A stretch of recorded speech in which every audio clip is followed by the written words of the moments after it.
I realize I do this every week now, so maybe it's become a routine. But maybe that's just because the Mandalorian is consistently doing things like this. And then there was that. And then there was this.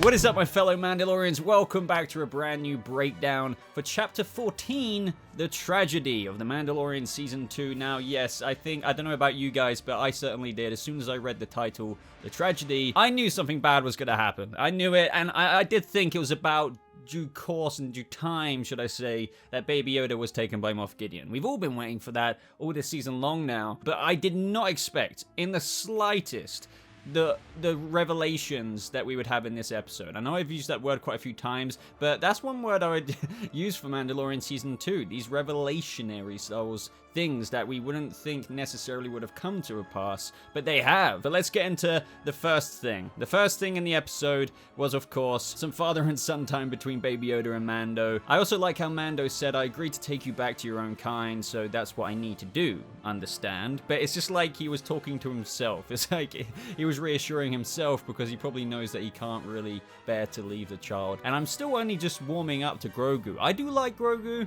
It's just, I think like a lot of people, we're still not used to it. But also just Tython in this episode. I didn't expect to see Tython necessarily this soon. I think we've all got used to that procedural like way of the Mandalorian doing one thing, and then there's kind of an in-between episode with a great, action adventure that happens in it. But I thought that would be a similar thing in this episode. But no, we're straight to Tython, and they arrive at the ancient temple site, or Magic Rock, as Mando puts it. So they travel the last stretch with the window down, as Mando says, so that means Baby Yoda just screaming whilst Mando is jetpacking away. Baby Yoda was placed on the Seeing Stone, and I really want to talk about this. So yet again, video is long because there's a lot of speculation and theory, discussion breakdown. So make sure you stick around for the whole video, just like last week, so you can get into all of that, and we can hopefully discuss it together down in the comments. But the Seeing Stone, obviously as Ahsoka Tano said, if you place Baby Yoda on top of that, or Grogu, should I say, if he wants to, he can then reach out, kind of like a force beacon,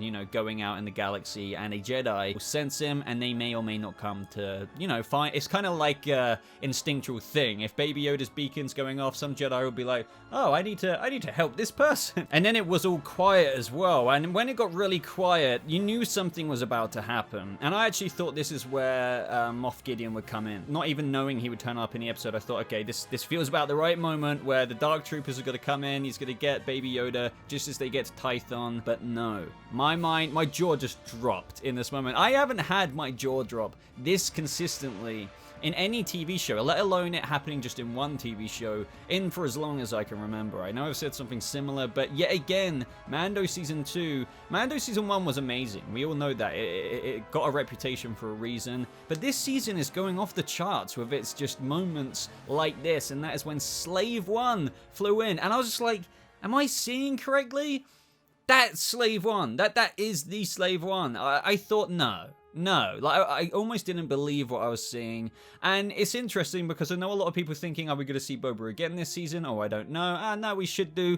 I just always remained impartial. It's like I didn't want to touch that subject because I didn't want to say, oh yeah, we're definitely going to see him, because then you look like, you don't look silly, but it's just like, well, he might genuinely not come in, and that might have been a cool Easter egg to maybe set up a spin-off show or something like that when he appeared in the Cobb Vanth episode. And if he does appear, then that's great, but it's just like, will they actually really do it? And people are asking the same thing about Ahsoka now, but I do have another speculation with Ahsoka now that Baby Yoda, or should I say Grogu, I'll try and remember to say Grogu, has been captured. Obviously, seeing Boba Fett come to arguably one of the most, if not the most action of a scene Boba Fett's ever been in Star Wars canon, yeah, you can say I was happy. But at the same time as Slave One arriving, we had Grogu actually activating the Seeing Stone. And Mando tries to get him, but gets knocked out of the force field kind of bubble thing. That was pretty interesting, and I have so many thoughts about this. Obviously, this kind of little beacon, well, that's exactly what it was. Baby Yoda was in pure focus mode. He was literally meditating, almost holding his hands up like that or whatever. And he was reaching out for other force users. And let's just say that didn't get addressed again, so to speak, but that doesn't mean anything didn't happen. So a hooded figure walks out of Slave 1, and Mando goes to see if he can bide Baby Yoda some time. I love how he was like, but can you please hurry up? There was a warning shot immediately at Din, and he says, I've been tracking you, Mandalorian. He says, I'm here for my armor, and obviously Mando was like, if you want my armor, you'll have to peel it off my dead body. We know how protective Mandalorians are of Mandalorian armor. When Mando asks if he's a Mandalorian, he says, I'm a simple man making his way through the galaxy. I love that. He was like my father before me. I give my allegiance to none. And he says that the armor was his father's, now it's mine, and he reveals that Fennec is helping him out because he rescued, like that, this, I guess, confirms a lot of people's speculation and how that was Boba Fett right at the end of that episode where Fennec was just laying on the floor, kind of dead, but she wasn't quite dead. Yet again, I just kind of had the realization, holy crap, we're really watching the canon Boba Fett unfold right now. New ground. If we're being honest, it's interesting how many people like Boba Fett, myself included here, when there was practically no character to him in the past outside of, you know, expanded universe novelizations or just, you know, comics and lore like that. So this really is the most substance we've ever had from him. And I have to say, I was very impressed, very entertained. I feel like Temuera Morrison did a very good job in his role as Boba Fett as well. And I think a lot of people really got to appreciate the armor stuff and how it goes back to Jango Fett. So in exchange for his armor back, Boba will guarantee safe exchange for the child. And lo and behold, this is when a ship arrives. I like how they started off these stormtroopers in that ship with like a silhouette, so you couldn't tell if they were quite the dark troopers in that moment. I have to admit, maybe it's just Moff Gideon being theatrical. Fair enough, that is an excuse, but you could just say, why in this episode didn't he come down with the full reigning force of the dark troopers right at the beginning? Also, he could have done that in last episode since he had the tracker of Mandalorian ship when he went to Corvus with Ahsoka Tano there. So really, Moff Gideon, you're an idiot. You could have got 2 Force users for the price of 1. I thought last week was crazy with Ahsoka, but this really does. It's like Ahsoka Tano live action, I would have put that right up here. But now it's like, this episode is like, is creeping up there with... Yeah. Mando keeps trying to get through the force field surrounding Baby Yoda, but is still pushed back. He's completely zoned out, connecting to this lobby of force users, I guess, in the galaxy. And afterwards, though, just after Mando walked away, of course, he comes out of it and sleeps when he's done, because that took a lot of energy out of him. I absolutely adored seeing Boba Fett smashing those stormtroopers with his Tusken Raider stuff. Like, seriously, look at this guy's stormtrooper helmet. Wow. I don't know. They really wanted to impress you here with Temuera Morrison's just, I guess, you know, coming to screen as Boba Fett for the first time in, you know, decades, technically speaking. And as things continually got a bit harder and more concerning with more and more stormtroopers going ham, I love Fennec Shan's, like, standoff behind the rocks and how she let the rock go. Like, all of this was really impressive action. But this is when Boba comes in his armor. Like, he must have gone into Mando's Razor Crest and just be like, right, okay, I'm gonna put this on, put that on, and he came, and wow. I have to admit, he didn't look as impressive as what, and I'm not gonna lie here, like, just because Boba Fett is in his armor again doesn't mean I'm gonna be like, oh my god, even though I was like that. But point being, he didn't look as slay as what he normally would, but I think that's because he was still wearing his little robe underneath, so it looked like he was wearing the Mandalorian armor, but with like almost a dress underneath as well. He still looked really, really cool. It just looked, he looked a bit off still, but he also notably looked absolutely hench. Like, the guy underneath that armor must have been freaking huge.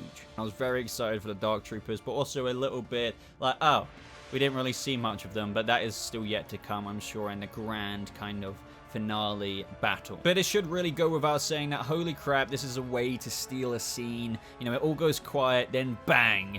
You know, literally bang. I got the chills. We had freaking bullets coming out of Boba Fett's shins or knee pads. The stormtroopers get to the point of where they're retreating, and then to top it all off, Boba literally takes out both of those stormtrooper ships with the missile in his jetpack. It's just like, yeah, look at this, look at me. And then, did you guys want a spin-off show? Because this is low-key, like, if you want it, then rave about this episode, because we really tried to impress you. But this is when another unexpected thing happened, and then the Razor Crest literally gets blown the F up, like, to the point of no repair. Like, this isn't coming back, and that was a big wow, because the Razor Crest, I think, is quite it's fairly symbolic to the show. Like, you know, a Mandalorian and his ship you know, like Slave One. Like, Boba's still got Slave One. It was still featured in this episode. And you would have thought that would have been Din Djarin's, you know, Slave One. Like, the Razor Crest would be a thing.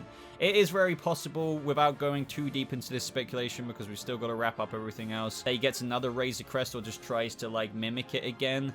But, you know, that was, for the time being, that there are no spare parts coming out of that. That is gone. Unless they plan to give Mando an even cooler ship than the Razor Crest. But I'm gonna miss that thing. If that's gone, like, I already feel bad. Like, even though we've only had it for not even 2 full seasons, I don't know. Like, everyone loves Slave One, and how long did Boba have that? Unless you count the Clone Wars with Django and stuff. We have Moff Gideon engaging the Dark Troopers. So Grogu wakes up with them approaching him. I was kind of really hoping for him to just, like, release a massive, almost Force Unleashed bubble. You guys who played the Force Unleashed know what I mean. And I knew it wouldn't at the same time, because it's like, yeah, it's time for the child to get captured. I never thought I'd hear myself say that, but it is. Like, we need that moment in the plot where it's like, oh crap, Baby Yoda, Grogu has been taken. However, I did have a little bit of hope when we saw Slave One come in again. I thought, wow, because we also have Fennec say, don't let them get away, they have the baby, and he was just like, affirmative, very Boba Fett-y, and I thought, like, okay, wow, somehow he's gonna get the child back, but no, like, they had to call it off because that missile would have blown up the Dark Troopers as well as the child. But that is when Moff Gideon's cruiser jumps to hyperspace, and, like, he's gone. Like, baby freaking Grogu is long gone. And this is bad. This spells bad. But I didn't necessarily expect, once again, the next thing to happen. This was an episode full of surprises, really. Very pleasant surprises. Mando recovers Baby Yoda's little ball from the Razor Crest, and you just know, that moment when he reunites with Baby Yoda, it's almost going to be like a slow-mo running into each other's arms thing, and he's going to give him the ball, and it's just going to be very wholesome. And I also really want him to get Ahsoka to recover the child with him, because that kind of pertains to the lightsaber versus Darksaber action, but I guess she's too busy with a quest to find Grand Admiral Thrawn, and, you know, technically he could inquire into that, but I just don't think they're going to, and he's going to have help in other means through Boba Fett. Yet again, as I said, like, fair enough, like, to his honor, I suppose. Like, he's like, we agreed, you know, safe passage for you and the child. That's not been, you know, upheld, so we're gonna help you get the child back. So, literally, guys, if you thought this was cool, it's only gonna get even cooler, because we're gonna have Boba Fett, the Mandalorian, Fennec Shand, just all going after Moff Gideon, Dark Troopers, in order to recover Baby Yoda, and that's just insane. And we're gonna have Boba Fett armored up, and probably looking a little bit better than what he did in this episode, just because it's not like he had all the same exact get up, you know, the Under Armour and clothes, I suppose you would say, like he had in the originals. Another awesome tidbit, as I kind of mentioned earlier, Boba Fett mentions that my chain code has been encoded in this armor for 25 years. This is me, Boba Fett, but this is my father, Jango Fett. And this is where Mando was like, oh, your father was a foundling. Boba Fett says, yes, he even fought in the Mandalorian Civil Wars. So, like, this is where Din Djarin was like, oh, okay, so the armor does belong to you. So that kind of, you know, nicely kind of wraps in how Boba Fett isn't a Mandalorian, but he kind of low-key gets the rights to wear Mandalorian armor. He's practically an outsider, but through heritage, he technically isn't. He could take up the philosophy and the creed of the Mandalorians because his father was a foundling, but he technically doesn't have to, and he can get away with wearing the armor. So that's one way to patch that up, I suppose. However, though, Mando goes back to Cara Dune, Marshal of the New Republic. That's what that New Republic insignia meant. I was wondering what that meant as well. I was like, was that just a little trophy or something when the New Republic officer dropped that down? But no, she's been made a Marshal. To be honest, the New Republic needs anyone they can get, because even though they won against the Empire, they basically have virtually no presence outside the core worlds. Even in the core worlds, I don't think they're, like, reigning super hard. He needed some information from Cara to locate someone in the prison registry, and that is Migs Mayfield. So Bill Burr is returning to the show in order to help locate where Moff Gideon is. So if you can kind of figure this out, I can't guarantee this. In the next episode, I'm not saying we won't get Moff Gideon, but in terms of actually the Baby Yoda pursuit and getting him back, and that actually happening in an episode with a big showdown, that probably won't be next episode, because the next episode will probably be about getting the location of where the cruiser is, and then in the following episode, actually going after Grogu. So expect next episode to be a little bit in-betweeny, but very much so still pertaining to this main plot. It was also interesting how Cara was like, but this comes with rules, but as soon as he said they've got the kid, she was like, excusez-moi. Moff Gideon, Giancarlo Esposito, looks absolutely, I've praised him enough. If you've been watching my reviews week to week, you know how I feel about him, how cool he looks, how villainous he looks, especially with the scene that they set up with the fog in the background. So when we saw him on the bridge of his cruiser, I don't know, that just looked badass. He has such a villainous, engulfing presence. And that's when we saw him walking out to go to Baby Yoda's little cell, and we had Grogu just playing with Stormtroopers. Like, he was just whacking them into each other, and Moff Gideon was just looking at him with such admiration. He loves this because he's just looking at this kid, just thinking, look at this Force potential. But I felt really bad for Grogu, obviously. Moff Gideon showed him the Darksaber. He was like, have you ever seen one of these before? Just kind of referring to the lightsaber side of things. This was just crazy. Like, we're really getting to the climax of it now, and even when I say that, I don't think the climax of this season will be the climax, if that makes sense. Like, it seems that they keep packing punches, and just as the show seems to be, yeah, surely they're gassed out now. No, they come with a freaking uppercut. So yeah, very, very happy with this episode. And that's more or less where things ended, of course, with Baby Yoda on the cruiser. Mando's got a plan to kind of find where that is, and then going back, he's got the backup of freaking Boba Fett. Things are really set up to be freaking entertaining from here on out. But I just wanted to mention some other things, such as we can't discount Baby Yoda's Force beacon. Like, that got completed. He was doing it for a while, so like, imagine like a Wi-Fi signal being sent out throughout the universe. He was waiting for somebody to kind of catch wind of that, and I think we have to assume somebody did. Somebody out there. And as of right now, we have Luke Skywalker. Like, facts. He's out there. He's an actual Jedi. We have Cal Kestis, who is an actual Jedi. We have Ezra Bridger, who's like basically a Jedi because of his training as well. Technically, though, he could be with Thrawn. Like, we don't really know how that links up to last week's episode. Like, is Thrawn still with Ezra? Did Thrawn get recovered by Imperials, and this whole time he's been like building up like a little place like with Moff Gideon under him, and then Ezra this past decade has still been a prisoner? Like, it's too hard to decipher what's going on there. I'm probably forgetting someone. We technically have Ahsoka, but we know she's not going to train him, and she's technically not a Jedi. So it's like, who's going to answer that call? Because I'm wondering if in that finale episode, you know, this person just comes in as another soldier to the battle to get the child. I'm not saying that is going to happen. I know a lot of people think that this could be their way to bring in, dare I say it, Luke Skywalker into the show, but I think no matter what, I have a really good feeling that they wouldn't have done that Tython Force Beacon thing with Baby Yoda being in that whole Force Beacon situation for half an hour if he didn't actually get a, you know, signal from someone, or they got the signal from him, and they're now thinking, right, got to get the backpack on, I got the signal, and I'm going to try and help this new Force user. That's whoever this mystery person is probably thinking around about now. And it would just be epic if they somehow got introduced towards the finale of this season, yet also very potentially dangerous, because when you're bringing in the last few remaining Jedi of canon lore and history right now, each one presents very careful treading, I feel. You have to be really careful with how you introduce them, because it's like, what have they been up to? Why weren't they here, there? What have they been doing at this point? How are they still alive? Or, do you know what I mean? So it does introduce very interesting things, but I can't wait. But let me know if you think Baby Yoda was successful in almost giving his signature out to a Jedi out there in the universe. I think it goes without saying. That was the whole point of this episode. It's just they didn't articulate it. My predictions are fairly straightforward. You know, if we don't actually have a lightsabered Jedi against Moff Gideon with a Darksaber, and one way they could do that is Ahsoka, since we're already familiar with her. Yes, I know she isn't a Jedi, but you get what I'm saying. They could obviously do Mando with his Beskar spear. We know that deflects lightsabers, and that's like practically the only thing he's got left from the Razor Crest. Other than that, you know, I don't know what Darksaber action there will be other than what I just mentioned, unless they really do surprise us with some Force user responding to the beacon that Grogu sent out. But that's another question I want to leave off to you guys today. Do you think Moff Gideon is kind of working off of his own bullet point list, if that makes sense? To like, okay, I want to still work for the Empire, so I'm going to try and bring him back, try and make Force clone bodies for bringing back Palpatine. I don't know. Do you think it's that side of things, or do you think he's also underneath somebody like Grand Admiral Thrawn, who is definitely out there? Or do you think they're saving the Grand Admiral Thrawn overarching kind of leader for the Ahsoka storyline, whether they do an Ahsoka show or something like that? Which is totally possible, because it's like, yeah, Moff Gideon's great, but if there was to be a leader trying to bring about the Empire again, it would be Grand Admiral Thrawn. But I guess in this case, it could just be